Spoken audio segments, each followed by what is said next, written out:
All right. Good afternoon, everybody. We're streaming now, so we get started with e-conference number 20. We're like just moving on through the summer. It's working out pretty great. So we've got a fairly packed e-conference for everybody this afternoon or morning or evening, wherever you might happen to be. We've got two sort of longer presentations. Julieta is going to be giving us an introduction to virtual reality to start us off. And then some guys giving a presentation about public relations and the COVID era. It's not all that important. We'll maybe skip over that one. And then we've got a few of our recurring segments this week. The Astronomy Apps with Geoff Holt podcast with Mary Holt, and then another edition of the Record Shop with Mike Smail there at the end. Of course, because it is a Friday, we're going to be doing our best parts of the week. So if you've come prepped with those, please feel free to share at the end of the e-conference. But before we begin, before we turn it over to Julieta and get to the start of VR, few quick announcements we want to make just so everybody's aware. This afternoon at 2 p.m. Pacific, 5 p.m. Eastern is the monthly PPA Planetarian webinar. This one's with Jason Fletcher. It's about VJing with the program Nest Drop in the Dome. So if you're interested with that, ppadomes.org for more information. That's going to happen at just about 3 hours. And then one of the really nice things from the past few weeks has been both the release of both the GLIPA summer newsletter and the latest edition of the Planetarian, and both of them happen to have very, very impressive cover art. So I'm going to briefly share both of those here for you guys. The GLIPA newsletter, volume 55, number 2 for the summer solstice. This was designed by Emily Romy out of Grand Rapids. And again, of course, with all the things we've talked about with the pandemic and COVID-19, you'll notice that there is some connection between these two. So Emily had a wonderful cover for the GLIPA newsletter. And then for the June version of the Planetarian, we had an absolutely gorgeous cover art that was by Jackie Ballman out of Buffalo. And so just kind of given how unique they are, both of the covers were, and just how aesthetically pretty they are, wanted to share those and get those on people's radar. So kudos to both of those ladies for some incredible art here in the time of COVID. And so with that, if you're in the chat, you can see Toshi. Thank you very much for posting the information about today's PPA webinar. But because we've got a lot of good stuff to cover today, don't want to take too much more time. So I'm going to turn it over to Julieta. This is the sort of history and introduction of virtual reality. We're going to have another 1 or 2 sessions before the e-conferences end, where there's going to get to show some real virtual reality magic. But we're not going to give it all away just yet here on the first session. So, Julieta, turn it over to you. Thank you. Do I have to do something with the video, or do you put me in the screen? I can't. You should be able to share your screen now. Oh, how do I put my face in there? Perfect. Thank you, and thank you for your patience. So yeah, I decided I was gonna do some weatherman things, well, weather woman maybe. And as an introduction, so I have been working with something with VR since the mid-90s. I did a thesis on it, and I got involved with the VR community then. And I eventually got a second Master of Fine Arts in Electronic Visualization at the Electronic Visualization Laboratory at UAC here in Chicago, because I was really into VR. I am, I guess. And as part of that study, my research assistantship commitment was to facilitate the cave, this VR immersive cube where you went in, you wore stereo glasses, and you interacted with this world that expanded beyond the walls of the cube. So it's funny, right? Because I went to Hawaii and they have the navigator. I was kind of like a VR navigator, you know, in technological means. So I got to see a lot of the issues that people have when they first experience it, which is, you know, if you think about it, it's not that different from when you learn to ride a bike or drive, that you have to adapt to the new laws of physical forces that are affecting your body. And also, in this case, the vision. So I figured I would do this presentation in the following manner. First, I would tell you that VR could be defined as this experience of being tracked, your body, where you're looking, what you're doing,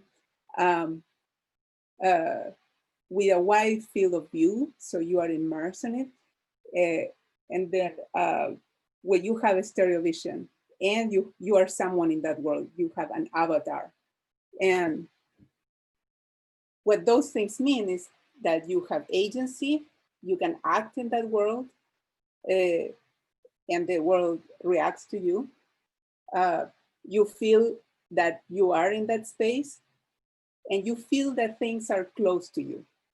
That's where stereoscopy is very important. Things are not far away where you cannot affect them.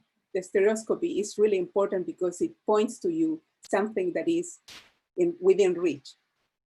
And then there's a presence. So you have a role in the world, you have a mission. You have an avatar, or you produce waves, or you do something that tells you who you are in that world, you know, which is like more into narrative and things like that. So that's my big introduction. Then I'm just gonna be changing my background to explain a few things, a few of these concepts. Then I will put some quotes that may be relevant and inspiring to you.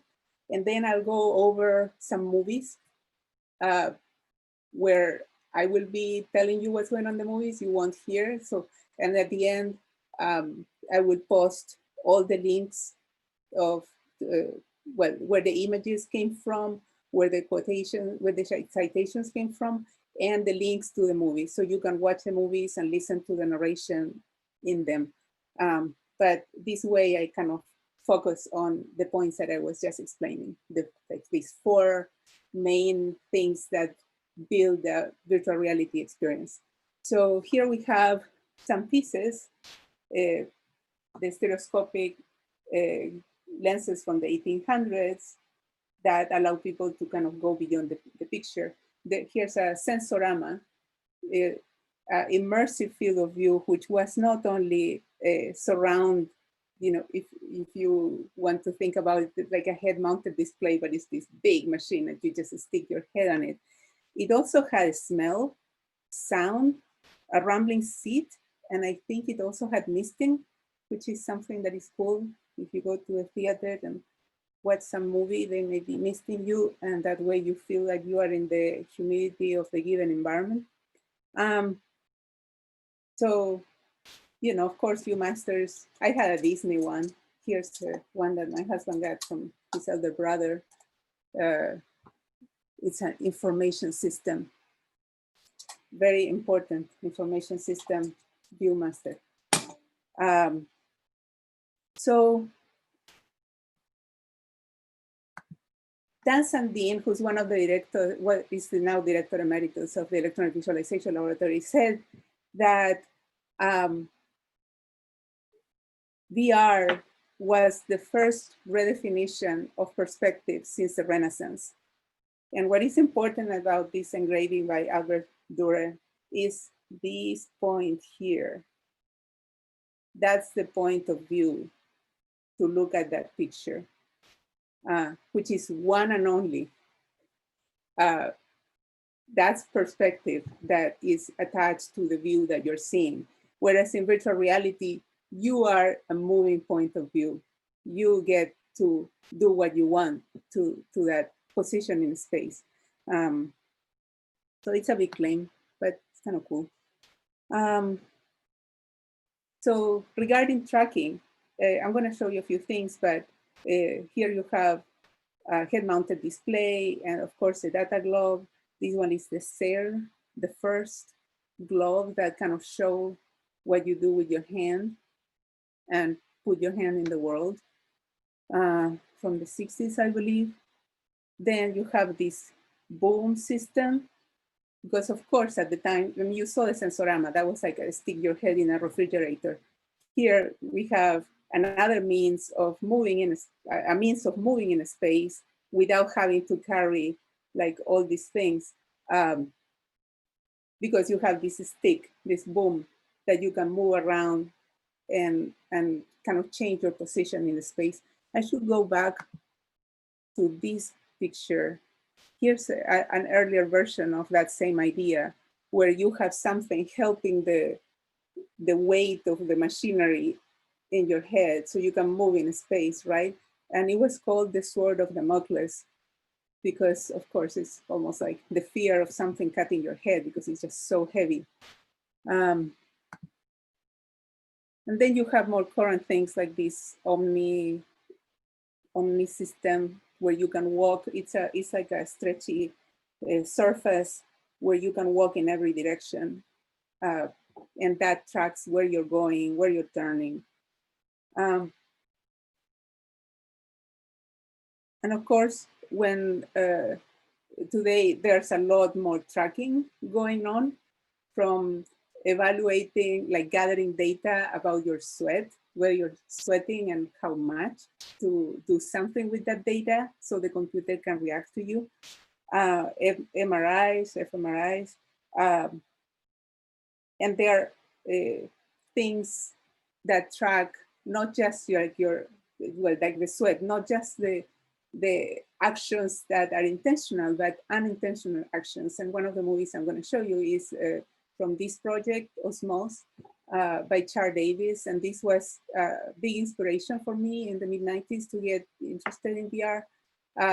Char Davis, she's a diver and she is a painter, and got into design these immersive worlds that would track not just your motion through space. Actually, the way you navigated was very much like a diver. And you see the chest piece that he has here, that would have a system that did this as you breathe. And that data was sent to the computer, and the camera, what you saw, moved slightly up and slightly down. So this autonomic motion of yourself breathing was used to give you a deeper sense of immersion, that you are really, really there, because you saw what happened when you breathe. The world reacts to you. And also, the other thing that happened, you tilted. As you tilted, you would move forward. So it was very much like swimming, diving.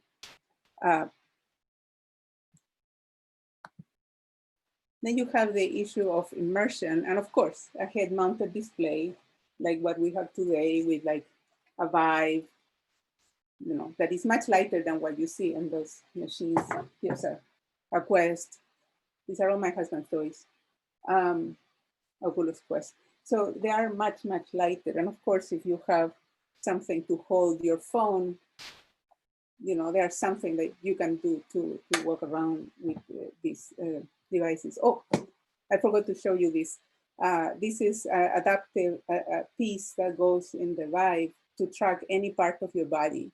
So experiences can be programmed to track your elbows or your ankles, anything you want. And you do something with that data, and that gives an input to the world. Where was I? So what you see here is not that so much a head-mounted display, but kinds of experiences that immerse groups. So this is a thing that is closer to the experience in the planetarium, right? Because you have many people. But what these devices are doing, they're trying to elicit collaboration among those people. So they are with each other and they are doing something. In the case of cave 2 is research.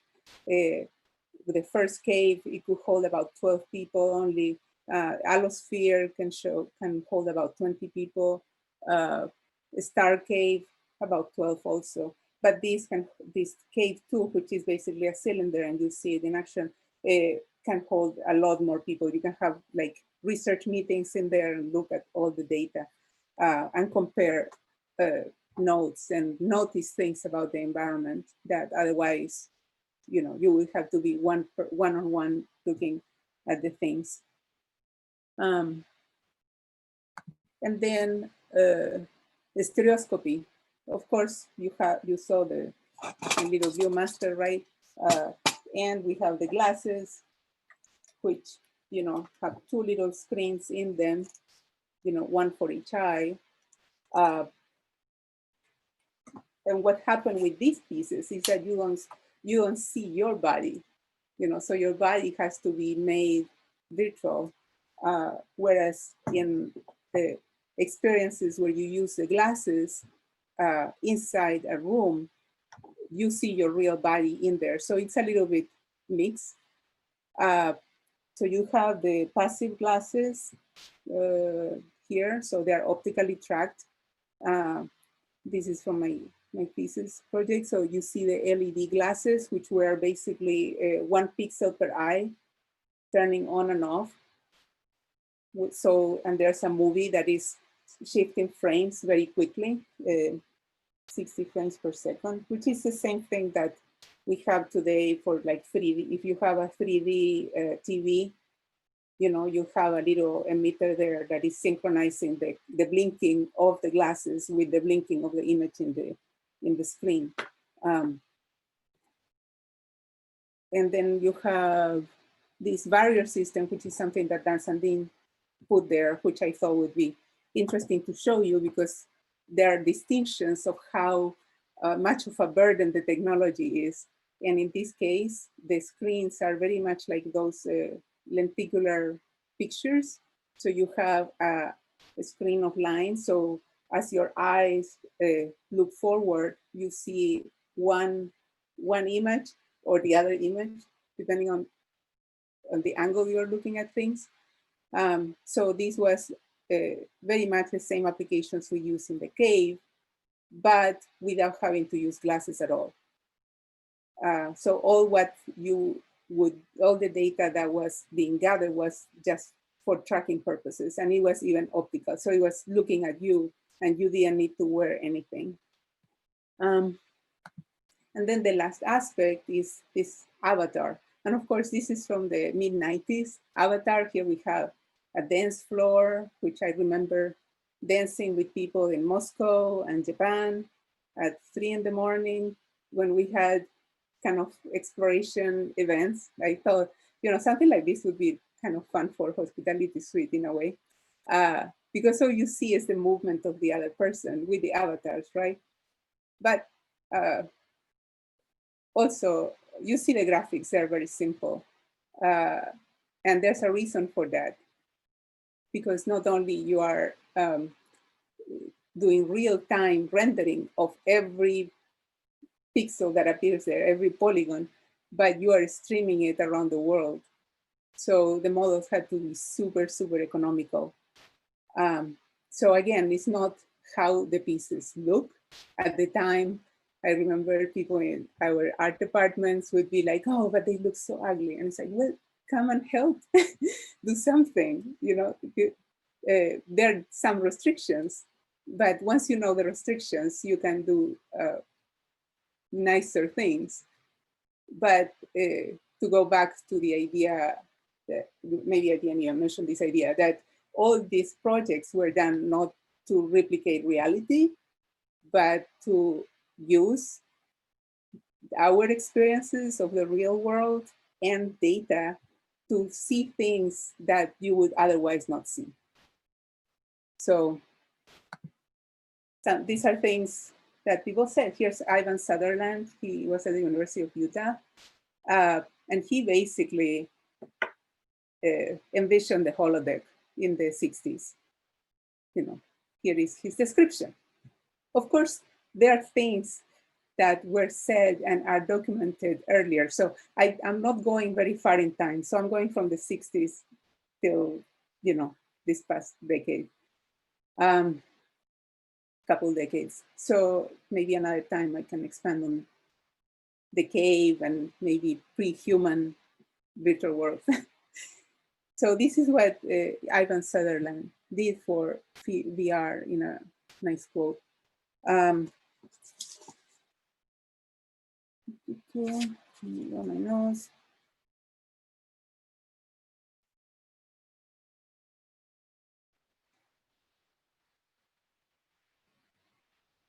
And here's a quote from the 70s from Miron Kruger, who worked with video, but he had this vision of what would be interacting with the computer, what you could do. So he is very much what the EVL was inspired to do. He worked closely with people there at points, in being not distracting, in helping collaboration, in helping people work with each other using these interfaces that are very much space oriented. So the things that he did in the 70s kind of show a little bit of that vision. Here is a piece called Video Space, Video Space. And what you see is what later the Kinect would do, but this is in the 70s. He tracked the shape of a human, and then he was able to track what fingers were, which is, I guess, what Zuckerberg is trying to do now with Facebook, but in a more complicated way. But people could interact with forms in a very natural way and not wearing anything, totally in there. So you see it could follow parts of your body. It could have actions programmed depending on where it found itself. So this is the computer responding totally seamlessly to the actions of a silhouette. So it is 2D, but it is still a vision of what he thought would come in terms of human-computer interaction. There's trap on an elbow. So you can see the rest of the video later. And here is from the 80s, a company called Virtuality that maybe some of you experience. There's the huge and heavy head-mounted display. And maybe some of you, I know my brother tried the pterodactylos thing and he shot the pterodactylos at the time. But there you have, like, from this gaming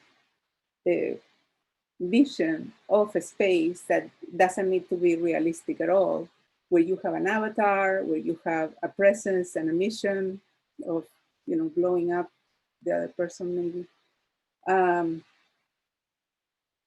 But there you have a situation that is more playful and exploratory of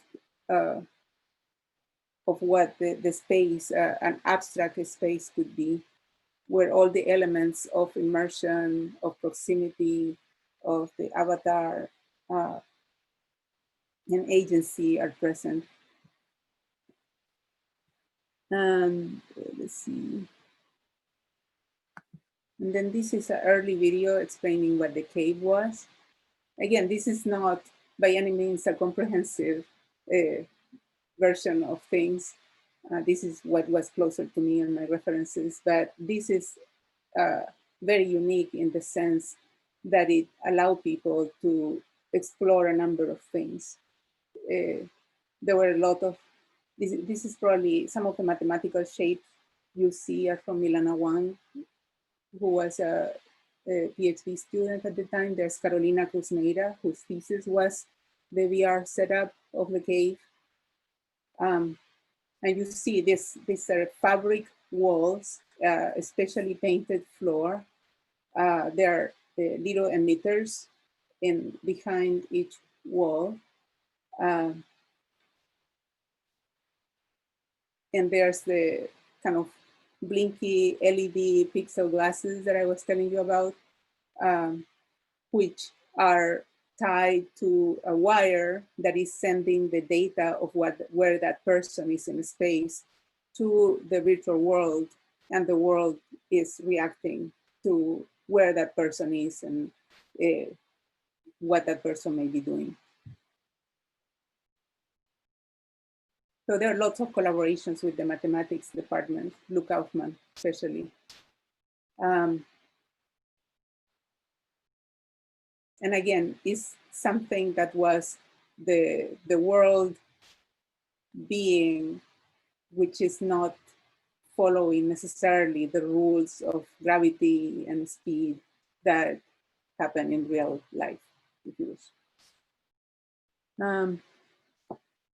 So we have another quote. It's by Jaron Lanier. He came out with the words virtual reality because he was the first person that attempted to market what VR is. So he's made history for that. I have a funny story about it, but maybe I'll tell you in the hospitality suite. But he's very much an observer, evaluator, product oriented, but he did make an impact on that regard. I'm gonna go back to the cave to show you a little bit of a very basic piece that is called Cryoland that show the capability of the interaction itself in the world. Now, there was like a tongue-in-cheek thing about this piece because it has no 3D models at all. It is all crayon drawings, like put in space. They're all 2D. So there is a 2D in 3D. Here's your hand, you put your hand, and the world, if the butterfly was nearby, would come and stand on your hand for a little bit and then keep going. If you got your hand close to a flower, you could pick up the flower. And if you were really obnoxious with the bees, you could go and hit the beehive, and then the angry bees would come after you. Which of course, with the sound and the motion and you feeling you are in this space, it's quite powerful. That, you know, it was a very simple way of showing the capability of it. Also wanted to show the allosphere, which is, I don't know if you have been to Boston, there's the Planetarium in kind of like a church somewhere there, which is like a stained glass globe. This is similar, and you walk inside this globe through a bridge, looking at the map of the world inside out. The allosphere is very much this globe. You are on a bridge. I don't think it has tracking, but I'm not sure. But it is a means to navigate. It's very much like a 360, whole 360 sphere planetarium experience in a way. But oriented to research, where the researchers would be in the bridge walking back and forth, right?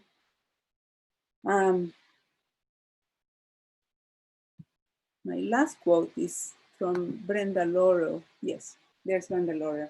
So she went deeper into the aspect of what the narrative is, what the avatar, what your role in the world would be, right? And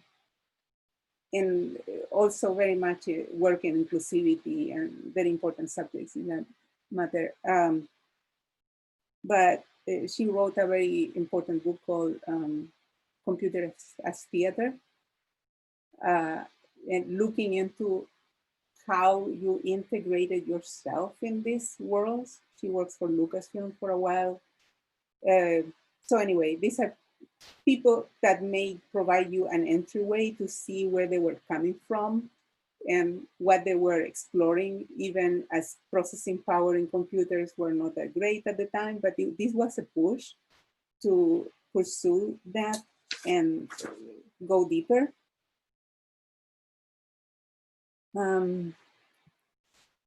Then have the piece that I was telling you about by Brenda Laurel, by Char Davis, called Osmose.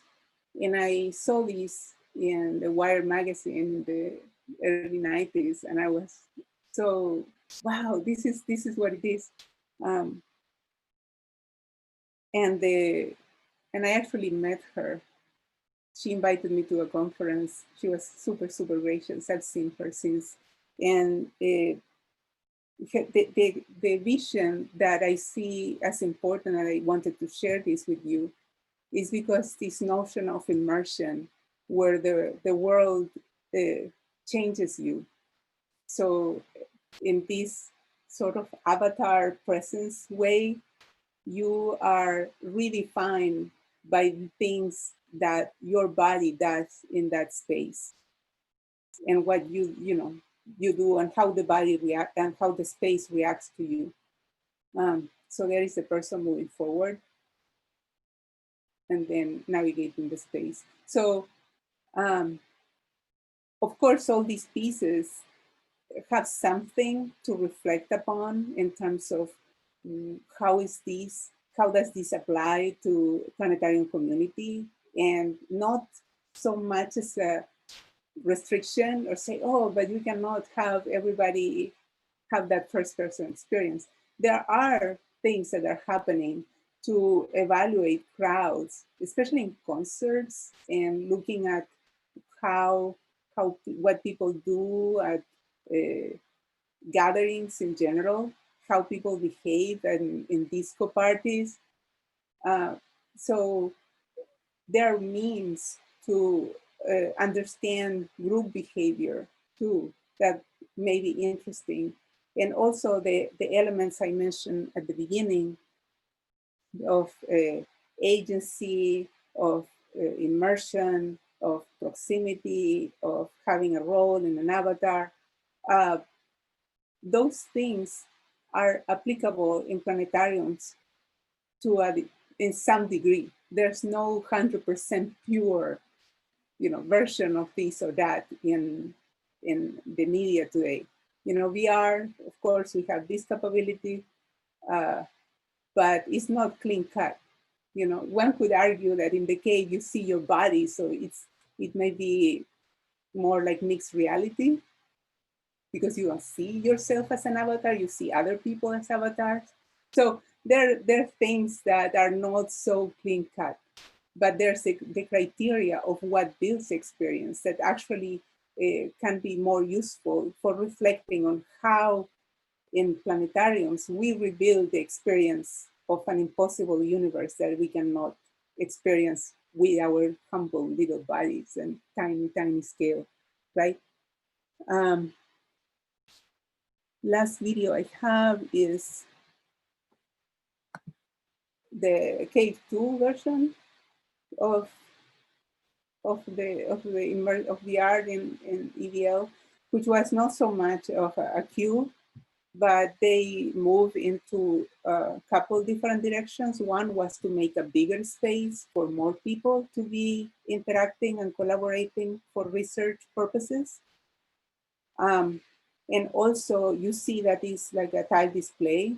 There are screens that were especially manufactured at the place that manufactures the screens. So you would have the right angle to see the 3D. So they actually made a special they arranged the filters differently for it. And what this means is, using the screens, we have 20/20 vision or higher inside the space. If you look at the cave, that was 1024 by 2024, each of the walls, so everything looked kind of grainy, maybe like a Seurat paint, which is not a bad thing for someone who's like in aesthetics, but you get clues, you get cues of when things are real because you see them with a certain definition, right? So you could go inside this, you can go inside this cave and things appear as if they were floating inside the space with you. So you kind of forget that there's this limited wall height on it.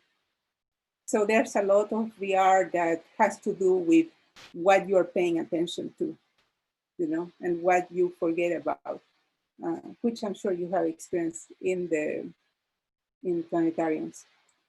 So I think that may be good for present. And if you have any questions, I'd be happy to look into them or tell you something more.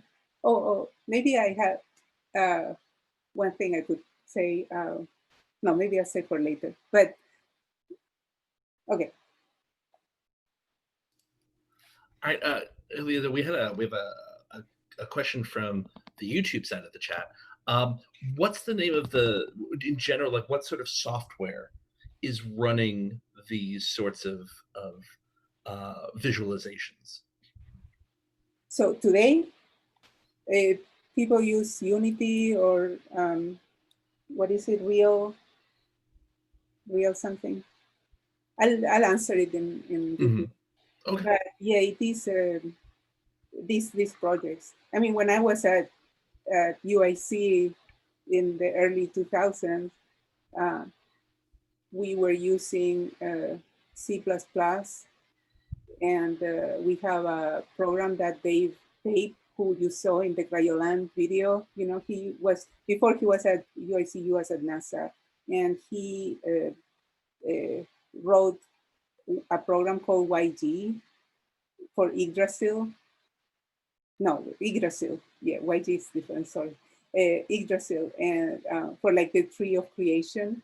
And that had, it sort of work like what you use for programming dome shows.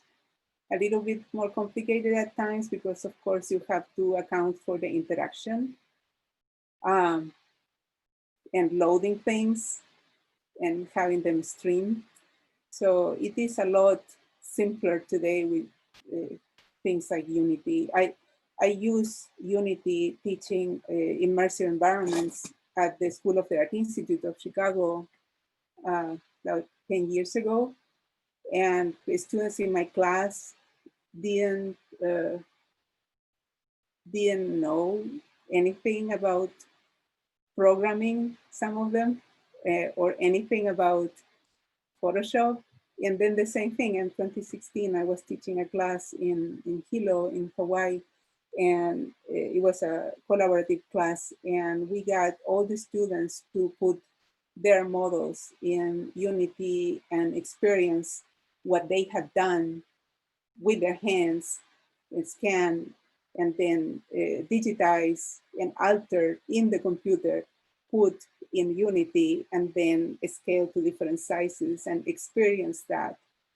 So it is a lot simpler than it used to be in terms of needing assistantship. I had to ask for help at times, to do certain things because I can do programming, but I don't have a degree in programming, which means I don't have that deep knowledge to reformat things. So Andy here, who happens to be my husband, that's why I told him, do you mind if I do another Master of Fine Arts where you work? And he was like, okay. But he did help me at points with my thesis because every library that we were using to do worlds in VR in the cave at that time had the assumption that you were in 3D space, and I wanted to do a 4-dimensional grid. So we had to change the rules. And actually, we use the research from a programmer from Mexico who had looked into how to describe a hypercube in 3D. And then that was ported, and adapted so it would work in the cave. So Great. All right. So if there's any questions for Julieta, either in the chat or in the participants window, we can answer those. And if not, of course, feel free to reach out to Julieta or through the event page. That'll be great. So seeing anything. And I will put the credits in the YouTube channel and also in whatever this is stored. I'll give it to you. So all the credits and the links are there, so you can look at them in your own time. Great. Excellent. All right. Well, if that's it, well, thank you, Julieta. That was fantastic. And then there'll be a kind of a second part to this in the weeks to come. So be on the lookout for that as well. And so now we're going to move on to our next presentation today. It's about public relations in the planetarium in the time of COVID. And so the presenter needs no introduction. Hi, everybody. I'm Mike McConville. I'm presenting today on public relations and the planetarium. So I'm going to share my screen. I don't have as cool a PowerPoint presentation as you might have seen the last couple of days, but do want to kind of go over. This is a presentation I originally gave back at LIPS in 2013, and how it has gotten use over the years, and sort of how things have changed in the way that planetariums sort of control their own brands and marketing, their advertising, but most importantly, the way that we control our relationships, both with our audiences and with our, the closer community, whether you're at a museum or a science center, whether you're at a college, the people that you work with, your peers and colleagues, and the sort. So one of the things that I like to do with these sorts of presentations is please feel free at any point to interrupt, especially if it's if you're in the chat, or you're you want to raise your hand in the participants window if there's something that you want me to stop immediately and kind of go into a little bit more detail or provide a little more context. That's absolutely the way that I like to give these presentations. It's sort of the teaching style. And so feel free to chime in at any point if there's something that we'd like to go over. But one of the main reasons that I thought this would be a good time to bring public relations in the planetarium back up is because we're dealing with a very unique situation with the COVID virus, and of course what it means to be a facility that provides science teaching, what it means to be a science gateway in these sorts of times. And a lot of that is lost in the idea that public relations is just another name for advertising or marketing or branding, that this is maybe something that if you're at a college or you're at a science center, this is something that people in other offices do, or they don't let you control your marketing or your branding in a way. Public relations is very different. It is one of those things that every single planetarian has some control over. And that's because more than advertising, more than marketing, more than branding, public relations is about relationships and building those relationships and then maintaining them. And so your organization is unique. Your planetarium, your facility is unique.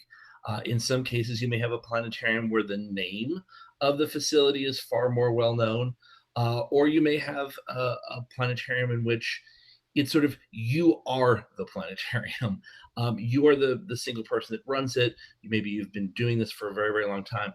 Somebody that comes to mind, of course, in this situation, of course, would be Patty Seaton, who has been at her planetarium and is an institution in and of herself. So when people in that community think of the planetarium, they think of Patty. And so the personality and the planetarium go hand in hand. And that's extremely important because that is a relationship. That is the sort of social capital that is oftentimes very difficult to come by. And it's really what public relations and the planetarium is all about, is building relationships and building the sort of social and relational capital that allows us to do bigger and better things in the future. So like we've said, it's not marketing, it's not advertising, it's not spin. This isn't about what logo you use. It isn't about your color palette. It's not even about the posters that get put up. It's all about the relationships.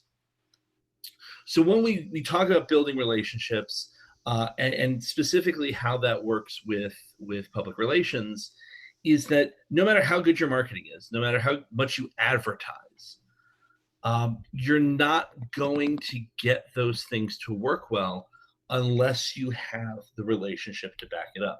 So it doesn't matter how glitzy the ad campaign is. It doesn't matter how brand spanking new your logo is. If there's no relationship between your facility and the community, no relationship between you and the audience, all of it's kind of in vain. And so even now, where probably one of the things you're going to see here, relationships require something, and maybe leave that blank, and you can put what word you think fills that in the chat. It's one thing that we're sort of in short supply of in certain parts of of the world right now. And it's really the key to these relationships. So when we think about marketing and advertising and PR, in marketing, you're telling people something. This is what I want you to know about me. And in this case, the gentleman is talking to the woman. He says he's very smart. That's marketing. He's trying to put himself out there.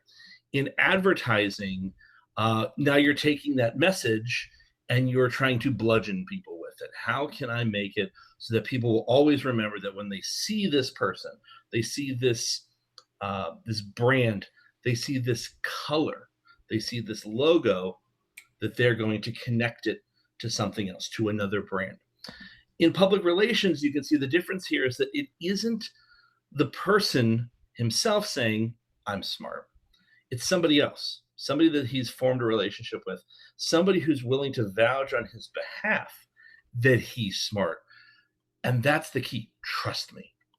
Trust me, he's smart. The key to all of these relationships, the key to public relations is trust. You're a facility, you're an individual, you have one reputation. If you tarnish that reputation, it's very, very difficult to build that back. And so this is not necessarily something that most planetariums go through, but you can imagine that if you were a public figure who went through some very difficult times, really bad divorce or something happened in the news, and your reputation has been tarnished. You don't just turn that off the next day and everything's fine. Oftentimes it can take years to be able to furnish that reputation back. And then it always sort of, it tails you. So when you're in these sorts of public relations decisions, what am I as a planetarium facility? What am I as a planetarian? And sort of in regards to the rest of the community, just remember, you're trying to make your facility have as strong a reputation as possible. And from that, the relationships that you build.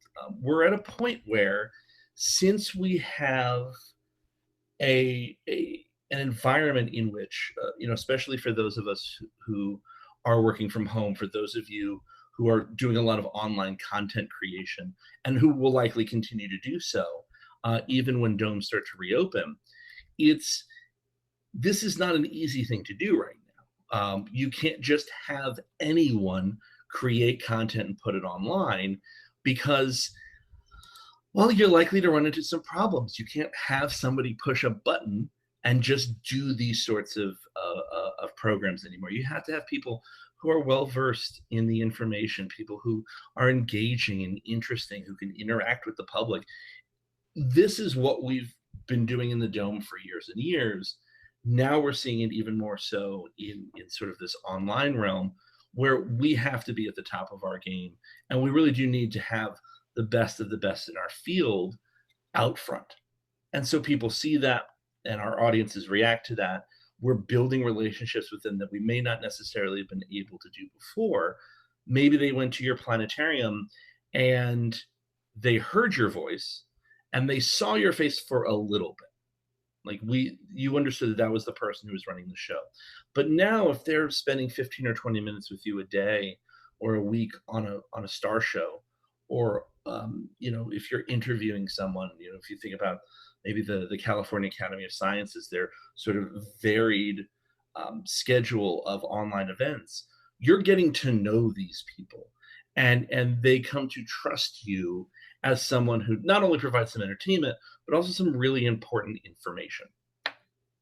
So when you're building these relationships, when we're looking out across the environment in sort of the COVID age, where everybody has, everybody is dealing with many of the same problems, and then there's just sort of the unique things that come from each of the your facilities. Really key thing is just knowing who you influence and who influences you. You influence your audiences. That's a very, very big thing. But you may have people at your schools, your science centers, at your museums that have direct influence on what happens to you, whether it's funding or staying open. Those are the relationships you want to have. You probably know those relationships pretty well. But you also know that when you influence people, you're causing them to trust you.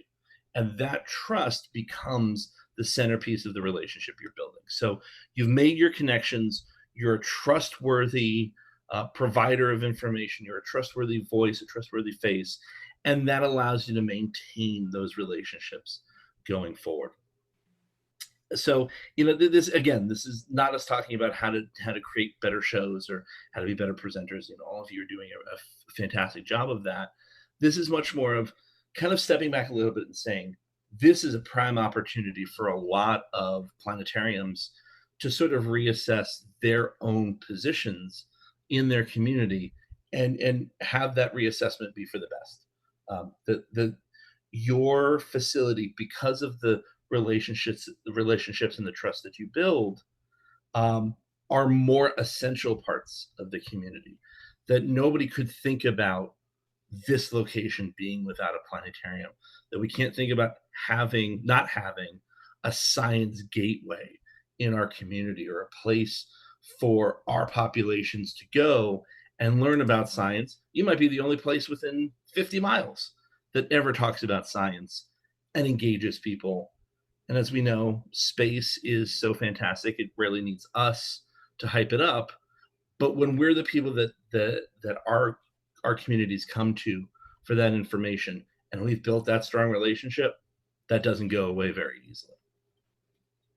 So since you've built these trusts, you've maintained these relationships, public relations oftentimes tries to solve problems. Advertising and branding and marketing get your name out there. But public relations is about discovering the issues that you have the most control over.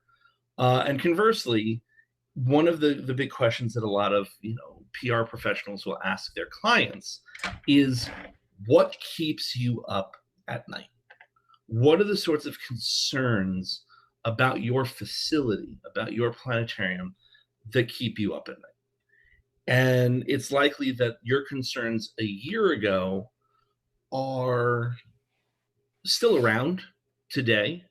Maybe it's a little less than a bulb will burn out in the middle of a show or something. But now it could be, what keeps me up at night is, I don't know how much longer my facility will stay open, or I don't know what sort of funding support I'm going to get, or I don't know when's the next time a student's going to set foot in the dome. So kind of want to turn it over to you guys for a little bit, and just sort of throw out there, get a few ideas. What keeps you up at night as a planetarian, as a director, as a manager of a facility? What are the sorts of things that you find you worry about over and over again, maybe as ways for us to look forward and see if there's an opportunity for us to do something about that? Marco, go ahead. Yeah, it has been through many years, trying to find every time new ways of having an engaging program for the people so they can show interest in what we are showing them, whether astronomy or whichever topic. But we have to struggle here because we're part of Latin America, our science culture is not so general in all the socio-economical levels. So there's a lot of non-interest in science, and that keeps me awake. How to deal with that? Absolutely. Very easy to understand. From the chat, quite a bit. Patty, how much longer can I keep my aging theater working? Shiloh, what we're going to do when you guys reopen, even if you're going to reopen at all. How do we find funding? Mary's the same. Amy, will we reopen? When will we reopen? How does that even look? Um, I think that that was sort of a foregone conclusion for a lot of us, that this is, our biggest concern right now is how do we take facilities that are shut down, and oftentimes I think in some cases, Mary and the team at Cal Academy, for example, is very clear, understaffed compared to what it was. How do you provide maybe the level that of content and connection that the audiences have come to expect, and everything else along the way is, we have so much going on, so many unknowns. That's key, and maybe one of the ways that we kind of take a look at this, and kind of what we've done organically in the community, and especially here in the e-conferences, is we talk about it. We kind of come up with ideas and pool resources. For this is sort of where we get to build a campaign. And in some cases, public relations campaign for a big company with a huge firm could be years and years long. It could cost a firm millions of dollars to do something like this. And it's, top to bottom. It's everything you could possibly imagine. Attractions, public relations is one of the most crazy things in the world. So I guess never work for public relations if you're working for Disney. It just drives you insane. Here, though, we've got something that's a little bit more specific. We have a way of taking a situation that we're all quite familiar with, and a situation that most of us are facing, and kind of collectively come up with ideas that can help to mitigate some of those problems. And that's really what a campaign is all about. So when we talk about a PR campaign, there's the 3 C's. You want them to be coherent, you need it to be consistent, you need it to be comprehensive. And we'll go over sort of what that really means in just a little bit. But at its heart, when you're looking at a campaign, you're asking questions. And those questions, like we've already asked, would say, okay, if this is what's keeping us up at night, we have what we think would be a solution. And if we don't have a solution yet, then at the very least we can ask, what would we like to accomplish? And so, if you think of this almost as like the scientific method, we're going through the process and saying, we'd like to accomplish this. We'd like to be able to open up our doors whenever that happens and provide, a community resource. What's our audience? Who are we actually trying to convince of this? It's unlikely that you need to be convinced that your facility needs to be reopened, but you may need to convince your administration that this is a worthwhile thing to do. Or if your administration is gung-ho and they want to open up your theater, then your target audience might be the audiences that you didn't have, or that haven't been able to come to your dome. How do we convince them that this is a necessary thing when we're able to open up the doors and safely get people in? How do we maintain those audiences over a period of time in which they are not being able to interact with us physically, directly at our domes? And then finally, what's a call to action? The call to action, of course, in this case is going to be, we want people to come back to our dome. The call to action is come to the dome. How, when, what does that look like? Again, those are things that are for us yet to be answered. But at the very least, we know what we want the ends to look like. we have a series of questions of things we'd like to do. And the campaign, you don't have to figure everything out on day one. We're a very innovative, clever bunch of professionals. And so we're sort of adapting as the time goes on, because in the end, we want those facilities, we want our planetariums to be portrayed as necessary aspects of necessary aspects of our community. That you wouldn't want to close down a grocery store. Not saying that planetariums are as important as grocery stores, but you still need schools, and you still need institutes of culture, and a planetarium should be considered at that level. I don't think there's anybody in France that would say we need to shut down the Louvre forever because there's a pandemic, or that no one should ever see a show on Broadway ever again, or that we shouldn't open up these sort of cultural institutions that have become important parts of our lives. In a lot of ways, we can make our facilities be that for our local audiences, that this is something we care about. This is something that needs to be funded and that needs to be supported, and provide that for years and years to come. So to put all this together, we're going to use what's called the SWAT team. If you've ever had to sit through a SWAT meeting, there's a matrix. It is your strengths, your weaknesses, your opportunities, and your threats. And this is going to allow you a better understanding of the situation that you're in. Once you know what all four of these things are, you then can move forward, because you know precisely what can we bank on in our strengths, what do we need to be aware of, our weaknesses, what are the things that are always going to get in our way, and then of course what are the opportunities and the threats. So we'll bring up the matrix here. So in terms of looking at our planetarium is important to the community and needs to be considered as such. Well, what is the strength of your planetarium? How do we get to the objective? And how do we do that from within? Like, these are the things that we have. So in this case, I'll sort of let you guys unmute yourselves and participate. But when you think of your planetarium, when you think of your facility, what is a strength that you might have that you can apply towards this end goal of safe reopening and continued relevance to your community?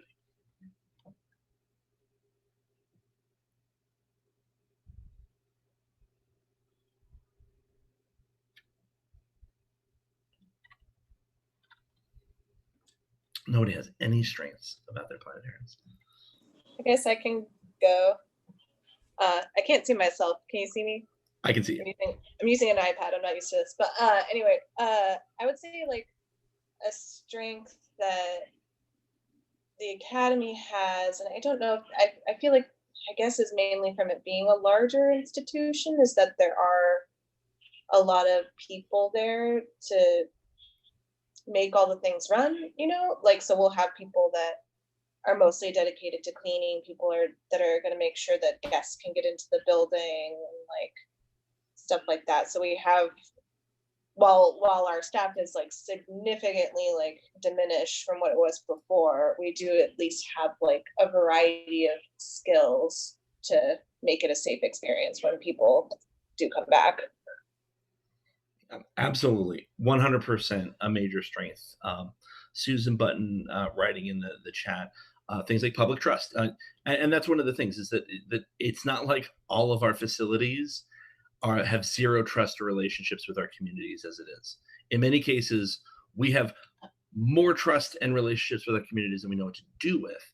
It's just knowing that the maintenance of those relationships is really, at this point, sort of our top priority, and everything kind of stems from that. But excitement. We do really cool stuff in planetariums, and whether it's a brand new full-dome show, or it's a live presentation under the stars, or if it's a music presentation, all of those things are unique and exciting, and those are strengths that we can bank on again and again. Lucas says, maybe the planetarium is a good place to engage with the public to share scientific information about COVID-19. If we were to take that and maybe synthesize it down even more, planetariums are really good places for science literacy and getting people to be scientifically literate when maybe they don't feel like they're being preached to. Like, I mean, we've all been online. We know how bad that can be. But planetariums are sort of these safe spaces oftentimes where you can go and learn more about science and have perhaps a more nuanced view of the world around you, which is probably a good thing. Emily says escapism. That's probably like a top 5 right there. If it's a laser show, that's probably a number 1 right there. Just kind of get away from the world at this point. So then we'll move on to something like opportunities. These are going to be very helpful for us. Again, strengths and opportunities are helpful, weaknesses and threats are harmful. But opportunities are things that happen outside of our doors, things that we don't necessarily have a lot of control over, but perhaps our environment or our previous relationships give us access to opportunities we wouldn't necessarily have had otherwise. So anybody want to venture maybe opportunities for planetariums in this current environment? Marco, go ahead.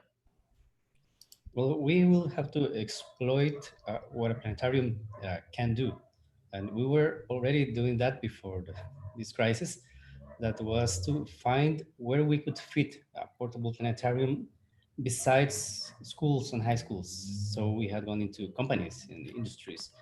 And since nowadays they're turning into online products, we have done that for almost 30 years. So it's been quite easy for us just to keep on doing what we were already doing. That's creating online content, like e-learning, for example. So we find there have been, in fact, some new opportunities around here on that. We're just working on that. Great. Patty in the chat, supporting the science office and designing science curriculum, doing the weekly Sky Talks. Toshi, of course, I think is hitting on the big one. Online content is important.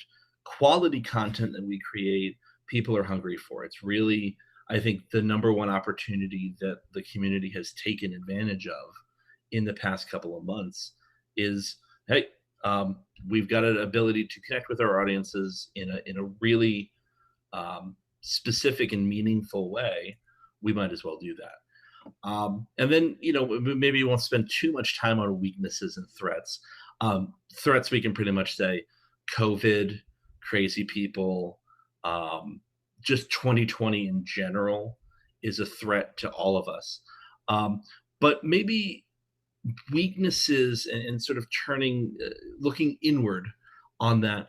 What are the sort of weaknesses that we may face as organizations that we should at least be aware of? And I want to maybe specify that this isn't necessarily a weakness of we can't socially distance properly. That's a function of policy and the size of your room. Just it's a thing, and we'll take advantage of it. We'll be aware of it. So it's a low level weakness. But sort of what might be institutional weaknesses that you've dealt with that you think you want to be aware of and others should be aware of as we move forward?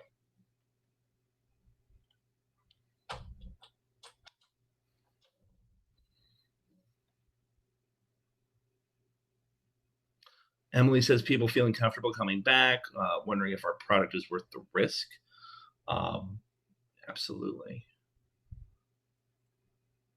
So yeah, these are the, how do we make a worthwhile product?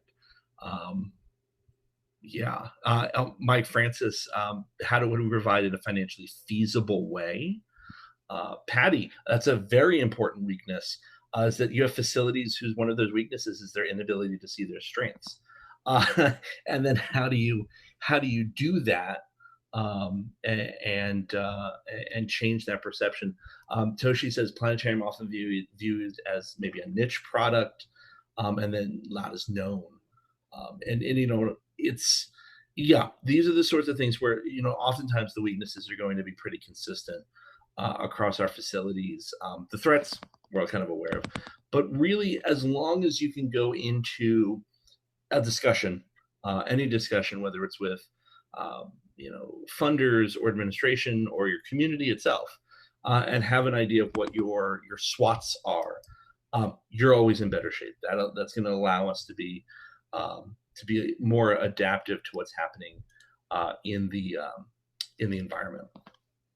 And so, real quick, we'll just kind of go through sort of the basics of these campaigns. I'll have the PowerPoint posted. This is more of just getting you in the mindset of how we might think about these larger campaigns. If you want a coherent campaign, you want to make sure that all of the puzzle pieces fit together. You can have 100 pieces in a puzzle, and they're all going to create the right puzzle only if you get the pieces to fit together correctly. You could smash them together. Yes, they're from the same puzzle, but these two pieces don't line up. They don't make any sense together. In the bigger picture, they will, but individually, side by side, they don't. That's why we need coherent campaigns. You want to know where things go. And if you have a nail in front of you, you're not going to pick up a screwdriver. You're going to get the hammer, you're going to hit the nail. If you have the screw, you find the screwdriver. This is what you want more than anything else. Use the tools that are available to you, but use the right tools for the right job. This is important kind of early on. You want to know what is it that you want to do. You want to be clear in the vision, and then things start to fall in place. So once you have the puzzle pieces fitting together correctly, then you can move on to a consistent campaign. And this is, this should make sense. You can have puzzle pieces that fit together, but be from different puzzles. And so, yes, they fit together. Look how wonderful that is. Doesn't make any sense if they're not from the same puzzle. So remember, you may have all the tools, you may have all of the things that worked for job one, may not necessarily work for job two, even though they look like they fit. This is really about communicating effectively, how you do it, the way that you interact with your audience, if it's online content or it's public shows, things of that sort. Have that be consistent so that they can hear what you're saying. And, oh, that's a great sky show, or, oh, I want to know more about this, or there's a huge sky event coming up. At some point, we're going to start to get those phone calls and emails about the Perseids this year, or the Geminids. And while we may not be able to do meteor shower outreaches maybe the way we did in the past, we can still communicate that effectively if we're building that into sort of the things that we're doing now. So it's like, hey, we do our online sky show. Let's also do an online sky show about the meteors. We know that that's going to be a question that's asked. Let's go out there and give the people what they know they want, but they don't know that they want it yet. We're anticipating needs in that sense. And then finally, you want to make sure that whatever campaign you're working on, it is comprehensive. You can have 99 pieces, but if you don't have the one, you will always remember the puzzle that didn't get finished. Even if it's 1,000 pieces, if it's 999 correct pieces and one is missing, you will feel like a failure because that one piece is gone. And so that's the key to keeping this complete. Know what you need to do, know how it connects to your facility, know what you are capable of doing as a planetarian, and like we said, anticipate things. What do our people need? What are our audiences looking for? And if things go wrong, you fix it, you mitigate, anticipate and mitigate. It's always better to be proactive in these settings than it is to be reactive.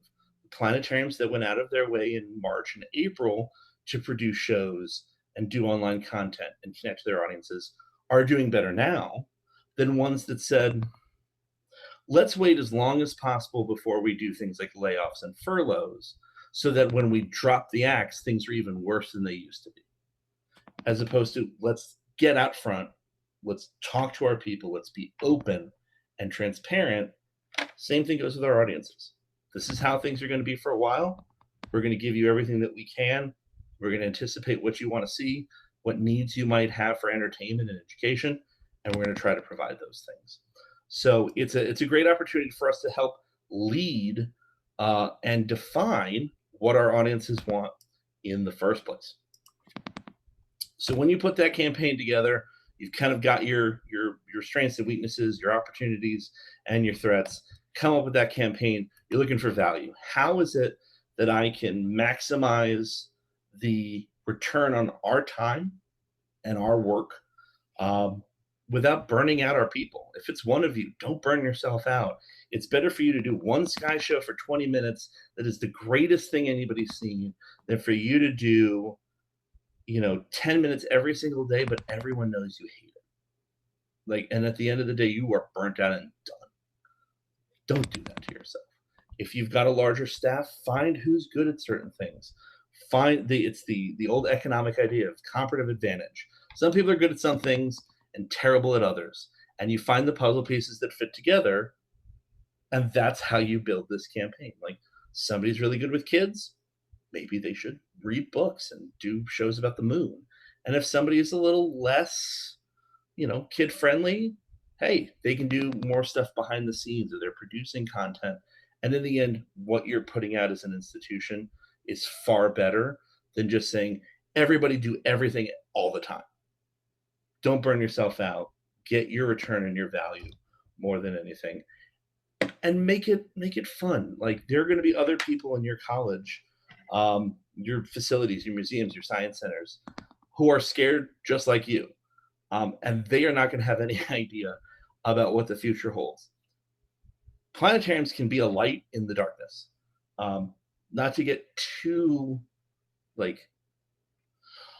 not too fun and preachy, but planetariums are awesome. And most of us run pretty good facilities.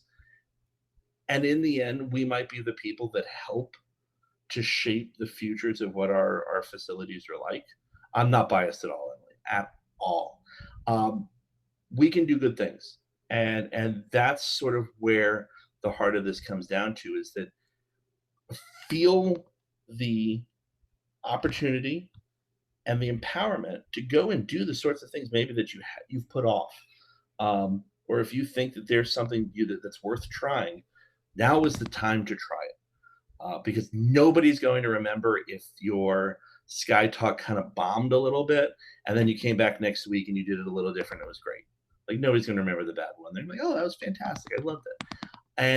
And you'll be better off because of that. So all I can say, do what you can to bring people on board.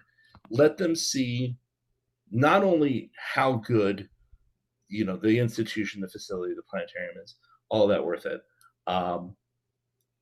But kind of more than anything, remember just how much influence you have over the people that listen to you, to your audiences, to the people who set foot in your shows, to the people who watch you online.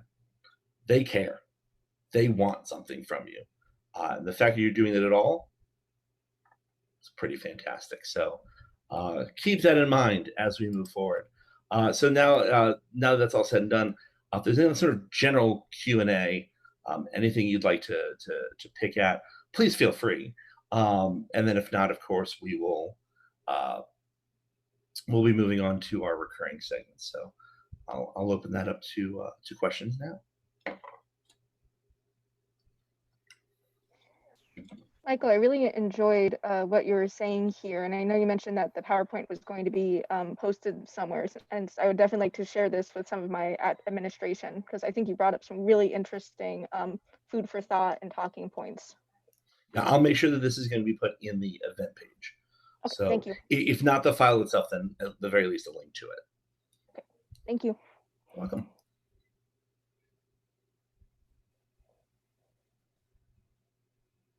I think Emily brings up a very useful point. It is probably safe to assume that the people who make decisions about your facility have as little idea about what to do as you do. And so if we show any sort of initiative that we're trying to fix this, they may just take it and run with it. Of course, your mileage may vary, your institutions may all be different, But there's something to be said about being self-starters and having an idea of your worth as individual planetarians and for your facilities, and expressing that to the powers that be. So don't forget just how powerful that can be at times. Mark Webb. Yeah, I'd like to just go back to the SWOT process a little bit, because I've found that quite useful in the past. And it's one thing to identify them and identify which are external and which are of internal origin, but recognize that the external ones you can't always do anything about. If it's an opportunity, you can take advantage of it. But if it's the best might be to be able to neutralize it. Occasionally be able to turn it around, but not often. But your weaknesses, it's important to identify those because you can do something about those. You can work to turn those into strengths or to remove them from the list altogether. So it's important to identify the things, but then you have to think about what you're going to do them once you've identified them. Absolutely. And it's kind of key, especially with the weaknesses side. One of the same reasons why it's extremely beneficial to have a more diverse employment pool or a more diverse group of people around you is that if it's just you and you're looking at the weaknesses, you will have blind spots as well. And so especially when you're looking at weaknesses and threats, bring in as many different perspectives as possible.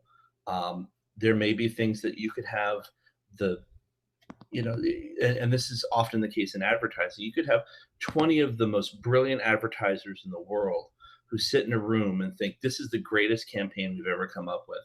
And one person who doesn't happen to be them looks at the campaign and goes, no, to a lot of people, that particular part might be extremely offensive, or what you're trying to do is not going to work for this X, Y, and Z reason. That because of the makeup of the first group, the in group, they were never going to see that perspective to begin with. Like, it's not a perspective that they're aware of. So whenever you're dealing with the weaknesses and the threats, bring in as many outside people as you can, as many people as you trust, to say, hey, just take a look at this. What's a weakness you see of us that maybe I didn't see?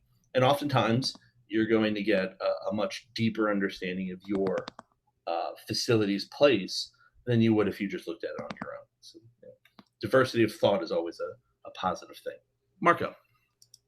Just a small side note, but when I have to find weaknesses for my plans, I just ask my wife about them. There's enough grins in the room that everybody 100% agrees. Yeah, like, oh, look at this great idea, and then you like, no, like, here are the 45 reasons why this is not going to work. And that's the key. This is an iterative process. We're kind of working through things, and never be afraid of the sandpaper or the sander. It takes the rough edges off. It makes it look better. The old adage of carpentry is that oftentimes taking things away makes it better. You don't have to add, but you find those places where a little bit here and a little bit there, and you've transformed the entire thing. So if there aren't any more questions, we will definitely be able to move on. So thanks, guys, for that. That's public relations and the planetarium. So now I got to figure out where we are again. Going back to the e-conference. So now we've got is Geoff. Oh, Geoff's in the room. Perfect. So we're going to move on to the first of the recurring segments. Geoff Holt with Astronomy Apps for your at-home audiences. Geoff, take it away. All right. Thanks, Michael. Thanks for the great presentation. A lot of good things to think about. Apologies in advance if the technology turns out to be a little bit different. I'm on my son's computer, and if you hear the pitter patter of little feet on the ceiling, that's my granddaughter. Finally got a chance to safely go and visit. So I'm going to share two apps this week because they're very similar and they are very simple. But yet, as you'll see in the chat, they both cost $3. And apologies to anybody that is Android. I don't have an Android equivalent for these, but they are two apps that I use in conjunction with our telescope loan program, as I've had as kind of a theme for some of the other apps that I've shared.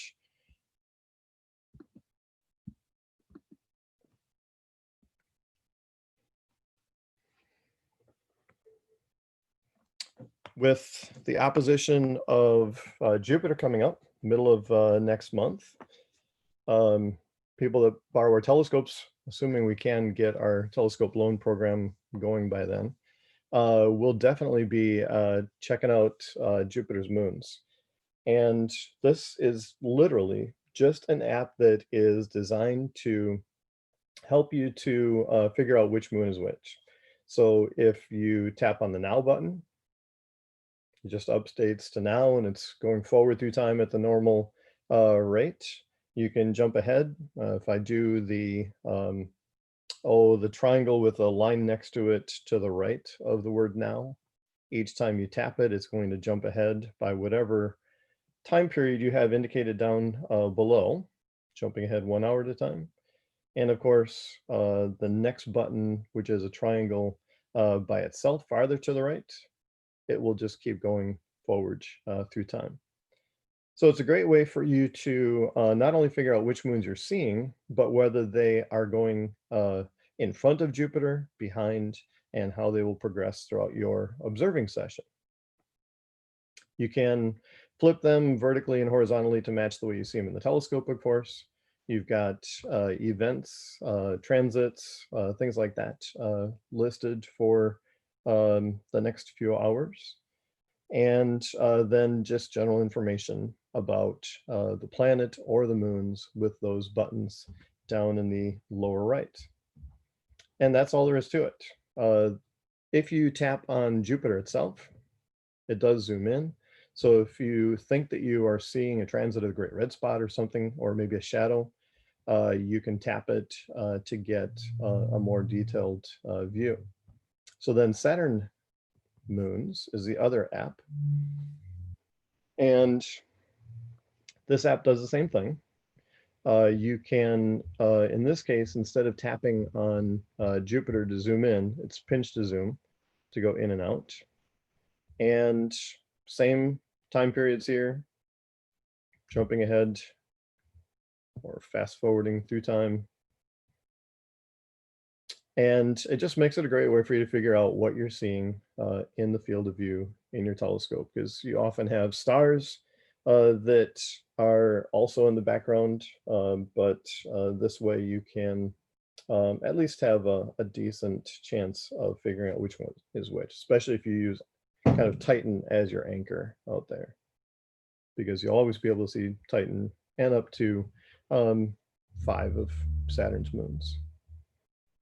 That's it. Pretty simple layout for this week. And like I said, apologies again for any Android users out there. If you do have any suggestions for apps, I would really appreciate knowing which ones would be good ways to do that on the Android side, so that I can add that to our Telescope Loan webpage.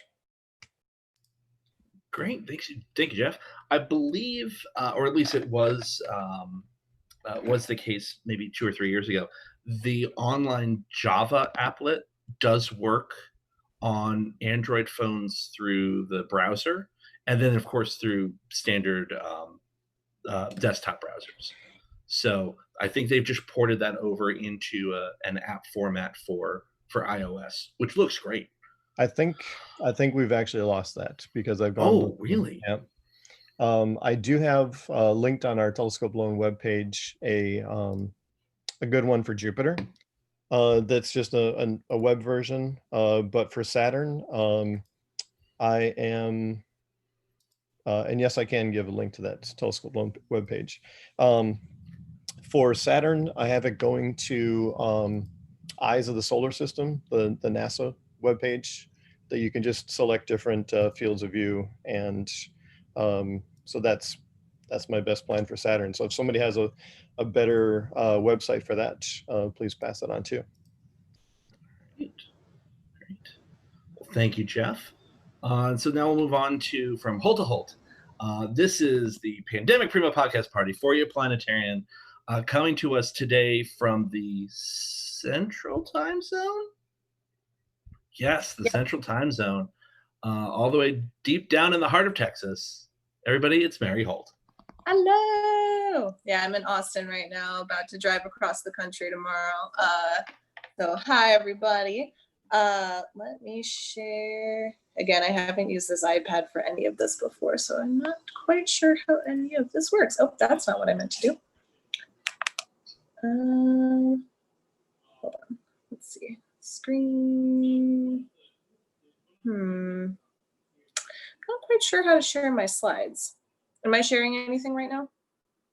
Okay. Well, I'll post the slides later, I guess. Let me try one more thing before I do that. Sorry, should have tried to figure this out earlier.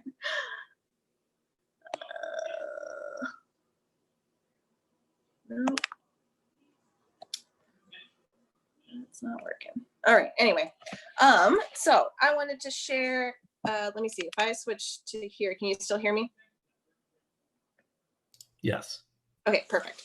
So I apologize for the jankiness of this, but I wanted to share a few podcasts, which first of all, if any of you have not seen or heard my bit before, I just share podcasts that I think are good to give us a little bit of something to do that's either related to science or related to astronomy or not at all.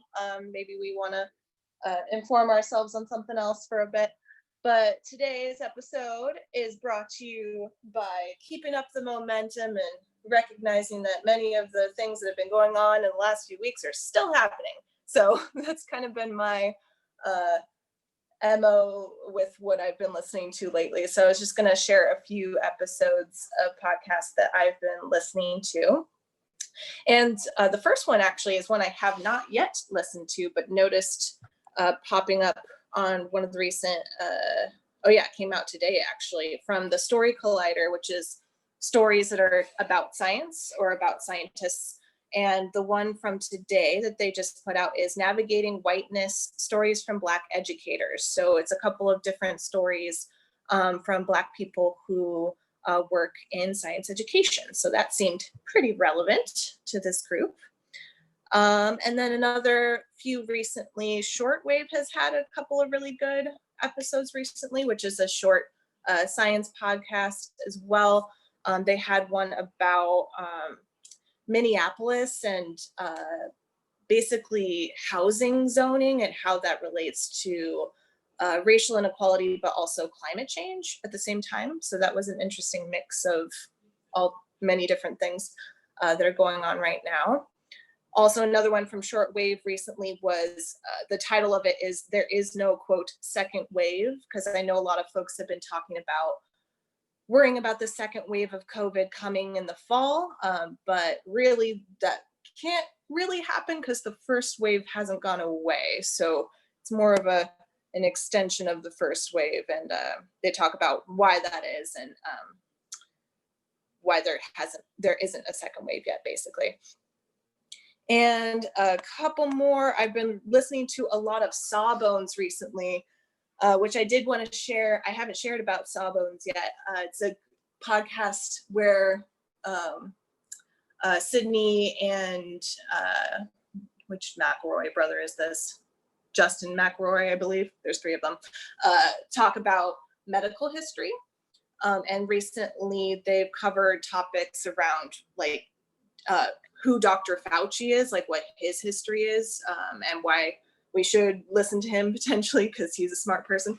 And they've talked about medical racism as well and protest safety. And there was a whole episode about the Black Panthers and like what they did for public health as well. And let's see, and a couple more. I'm gonna scan through here. hey, this is kind of like a podcast. You're just hearing my voice. Let's see. Yeah, and a few more, I'll share these in more detail. They have all the descriptions and everything, so I'll share the slides in the e-conference folder. But there was one from Code Switch about why the coronavirus is hitting Black communities more than white communities, and yeah, and one from This American Life as well. But I'll let those speak for themselves, and you can read the descriptions later if you like. But also, I did want to share one more podcast in general that I have not yet shared. I'll go back to seeing me, which is Ask Me Another. So if you need a little palate cleanser and you're getting a little tired from listening to things about pandemics or educating yourself on topics, Ask Me Another is a wonderful game show podcast where they play different like trivia games, and they'll play like song games where they play like part of a song and people have to guess what movie it's from and all sorts of different things. So that's a really fun one that I go to a lot if I want to just listen to something fun and also makes you think a little bit about what they're talking about. So that is all I got for today for PFP. And as always, thank you for listening to me tell you about one of my favorite things, which is podcasts. Awesome. Well, thank you, Mary. And then our last recurring segment this week, back from a brief hiatus, of which we will hear more about in e-conferences to come. Let's go to Chicago and the record stop with Mike Smail. Thanks, Michael. Hi, everybody. Yeah, it's been out for the past couple weeks doing something exciting that I can't talk about yet, but I will be we'll be shouting it from the rooftops here when we're able. So more to come on that later. But yeah, so we've got 3 records to talk about today, and you probably all know the drill, but we'll talk about it, put information in the chat, and then share a little wrap up at the end. And the as with a lot of the music I've been sharing over the weeks, the theme, I guess, for this week is instrumental. So there are absolutely no words, no vocals in any of the 3 records for today. But we're going to start things off with a release by an electronic artist, a British guy by the name of Ben Chatwin. He often releases records under the moniker Talvioros. Talvioros is a Finnish word, and it's almost a German-esque sort of mashup of 2 words. And it's talking about the point when an animal in hibernation, when its internal body temperature is almost at the freezing point. So that's not to say that the music is particularly cold, but it is fairly ambient, fairly light, heavy on the piano. This particular release was actually written in a week.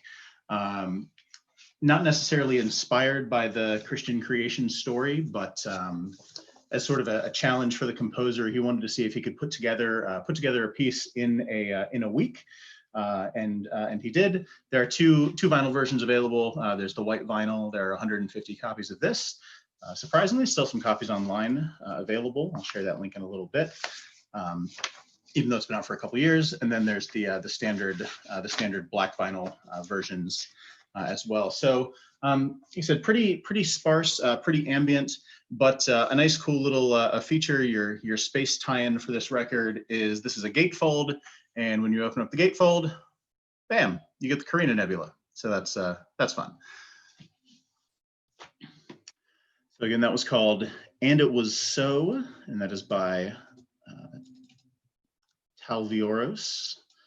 He's also, since then, I think this might have actually been the last or the next to the last release he put out under that moniker. His last couple records have come out just under his name, Ben Chatwin. So you can actually find, his digital link there on his first Bandcamp. And if you're interested in getting the actual hard copy vinyl version, there's a link through Denevali, which is one of his record labels in Germany. So that's our first record. Our second record is brand new. I literally got this just like 2 or 3 days ago. And this is the new release by Unwed Sailor. It's called Look Alive. Unwed Sailor is the moniker of Jonathan Ford. who actually used to live here in Chicago. Now he's moved on. I believe he's based out of New Orleans now. This is also instrumental, but what kind of makes the Unwed Sailor work a little bit unique is that it's all, the primary instrument in all of it is the bass guitar, which is an instrument that I play, an instrument that does get overlooked a bit from time to time. So you have effectively just bass guitar, regular guitar, and drums. And the bass tends to go on these real kind of long, free-flowing runs and lines that add a nice melodic flow to the music. This particular release, I've already listened to it a couple times. There's definitely some sort of 80s, some kind of Cure, New Order-esque tones and stylings you'll find in here. Also a little bit, mostly the music's pretty upbeat, but there's definitely some slower sort of shoegazy moments in there as well.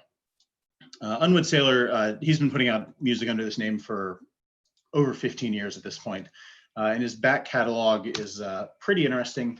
One of my favorites was actually his second record. It's called The Marionette in the Music Box, and it was actually designed as a score to a children's book about a story in which a marionette encounters a music box, and I won't ruin the rest of it for you. But you can actually get it on CD in like a hardback book with actually a nice little kind of like a storybook to read along with it. So that's Unwed Sailor, Look Alive, brand new release, like I said, just came out in the last week or so. And then last but not least for today, coming back around to the astronomy theme, we have Pleiades by Pleiades. This is a one-off release by an electronic musician. There were 500 copies of this pressed for Record Store Day a couple years ago. So we've got the pretty well-known image of the Pleiades there on the front. Flipping it around on the back side, you've got the Spitzer image of the Crab Nebula right in there. And then the record itself is also just really a lot of fun to look at. It is a blue in black color pressing. So you've got kind of a color in color sort of look there where they kind of merge and blend together. And then the record labels on the B side and back again on the A side. You've got those images of the Pleiades and of the Crab Nebula. This music is, while the cover and the record itself are pretty to look at, the music is a bit challenging to listen to. It is electronic. It's all synths, but it is very experimental. It really just the music just wanders all over the place. So again, not the kind of thing you would maybe play for an audience behind a star show, but something fun to listen to nonetheless. So there's the link to the digital version of this, which you can listen to or purchase through Bandcamp, and then the original 500 pressings of the record. It's been out for about 5 years, so they're all sold out. But you can definitely find it on the secondary market, sites like Discogs or sites like eBay. So that there's that, and then for our wrap up, here we go again. We had Talvioros, and It Was So up first. Unwed Sailor. Oh, I goofed on the graphic. Again, I forgot to include the title there. Look Alive, the new record. And then finally, the self-titled record Pleiades by Pleiades. So all instrumental, but a pretty good variety. Really, really ambient and still at the beginning. Really upbeat there in the middle. And then Pleiades is just kind of off in left field there. So that's what I got for you today.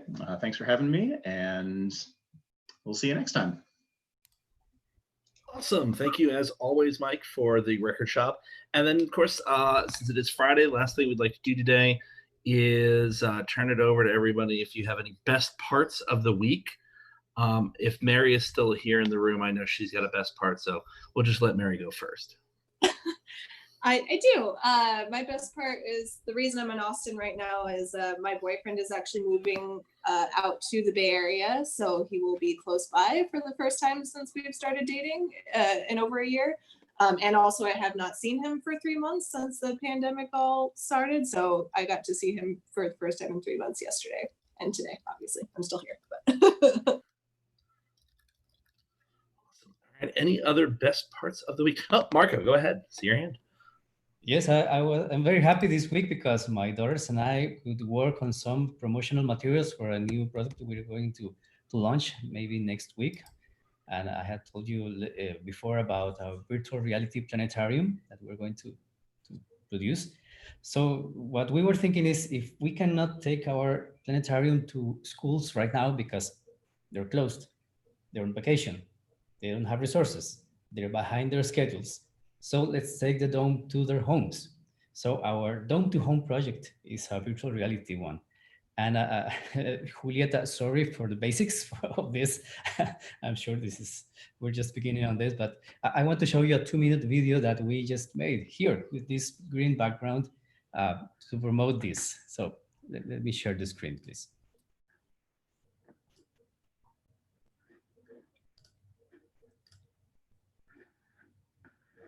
Okay, I think it's ready. And I put the English subtitles in it just for you.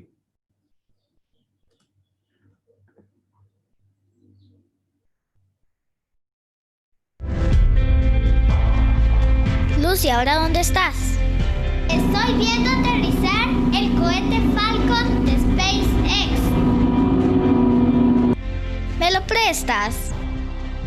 Después, porque ya va a aterrizar.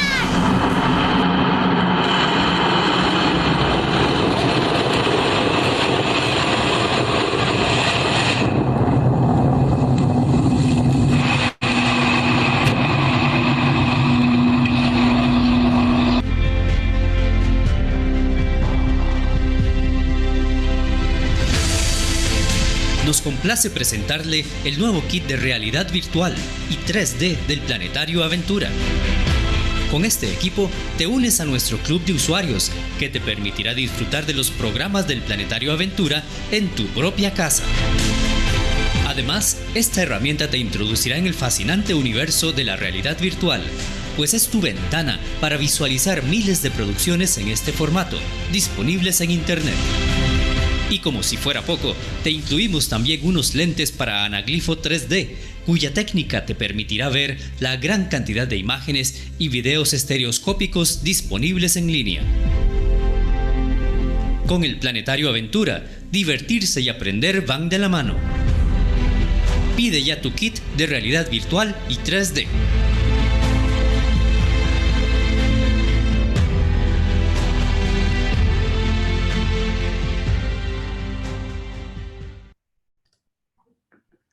So we're working on that. I swear, Marco, you may have the coolest kids in the entire community. So, all right. So, anybody want to try to top that, or at least follow it at this point? I'm gonna go even, the lowest tech possible. I walked out in my backyard. I have 10 blueberry bushes. I got 4 blueberries off my bushes today. So it's begun. See, these are the kinds of best parts we're looking for. Like, that's where it's at. Adam, go ahead. Okay. Well, Robin should talk about what we've been doing for the past 2 weeks. We've been picking wild black raspberries. So we've got more than 4, Susan. So. And the blackberries are coming into season just now. Well, this is for Mary and Paulette, but she's not here. But the whole concept of the guinea pig rock band thing just goes through my head, and the gears start grinding. So be prepared for some groaning. So I'm going to put them in the chat one at a time. This one I said the other time. The new guineas. All right. Number 2. I'm copying and pasting here. He's building suspense too. It is. Here's number 2.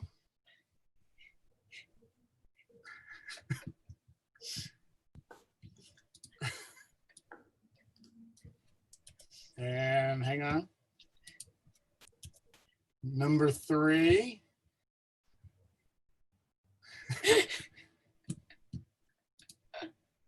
And last but not least, but the one I'm the most proud of.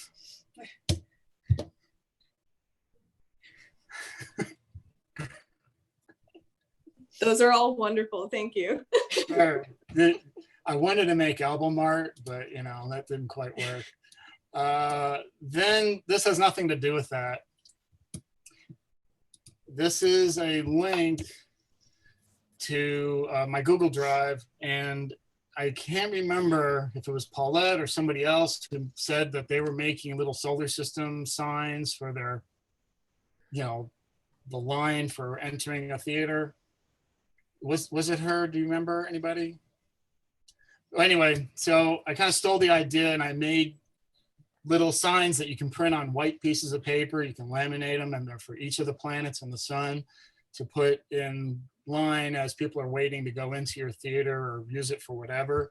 They're all Photoshop documents, so all the layers are there. So if you need to modify something or whatever, you're welcome to.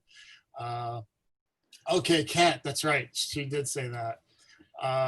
But anyway, you're welcome to use them. And just one note, the one for the sun, the photo, the image of the sun is actually correct. It doesn't have color because the sun is white. It's actually not yellow. The strongest part of its bolometric, of its black body curve is in the yellow part of the spectrum, but it's all the light. So it's actually a white star. And so that's the image that you'll see. But anyway, you can use them, and they're just designed to be printed on a regular sheet of paper, white paper. And of course, the white sun does make Adam technically correct, which, as we know, is the best kind of correct. So that's right. And it's whatever. All right, Shyla, go ahead. Just to tangent, I also grew my first tomato this week. And made my best sourdough bread to start. So during the start of the pandemic, I made my own sourdough starter and planted plants because it seemed like the best idea at the time. And that's where we're at. Oh, and I found really cool star fabric for masks, which was exciting. Ooh, I like that. Yeah. I found it on Spoonflower and they're pretty neat. So yeah. All right. Patty Seaton. I have something. Oh, yes. Do you want me or Patty first? Doesn't matter. You can go. Oh, I heard a Patty. So, well, maybe I should because I'm boring. I didn't plant anything or eat anything. The blackberries are almost ready, but I don't know. My best part of this week was watching when Marco showed us in the last e-conference that Planetarium Wonders video, especially spoken by kids mostly in all those different languages. That was the most incredible thing that I've seen all weekend, maybe in quite some time. So, Marco, you guys are amazing. All right, Robin, back to you. So I got news this week from my community college that officially this fall, my classes will be online and via Zoom, so I don't have to stress about being in a classroom with 24 people for 2.5 hours. So you can just be in a digital room with them for 20, for yeah, that I can do. Yeah. That's fine. Great. Colin, go ahead.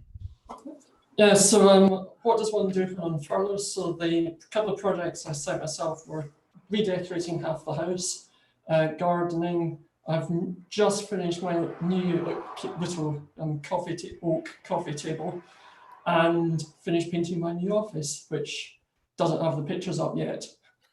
The new carpet arrives on Tuesday, and unbeknown to me, the carpet brand is called Apollo. How fitting. Without me knowing. Projects coming to a head, and when I get fed up painting, I'll have some produce in the garden. Everybody's got green thumbs, I gotta say. All right, any other best parts before we head out today? All right. Well, thank you everybody for coming out on a Friday afternoon. We've got a noon thing. What's it called? An e-conference. We got a noon e-conference next week on Wednesday, and then that's about it. So that we got 2 the week after, but that's 2 weeks from now, so let's not worry about it. So we'll see you all next Wednesday. Next Thursday, of course, Virtual Hospitality Suite. Let's have a good time. Next week, we get the return of Totally Bored. So Justin's going to be giving us another game review next week. So we're going to have a lot lined up. It's going to be a lot of fun. But until then, take care, everybody. We'll see you next week. Yeah. Bye. Bye. Bye. Bye. Bye. Thank you, Michael. There's Justin.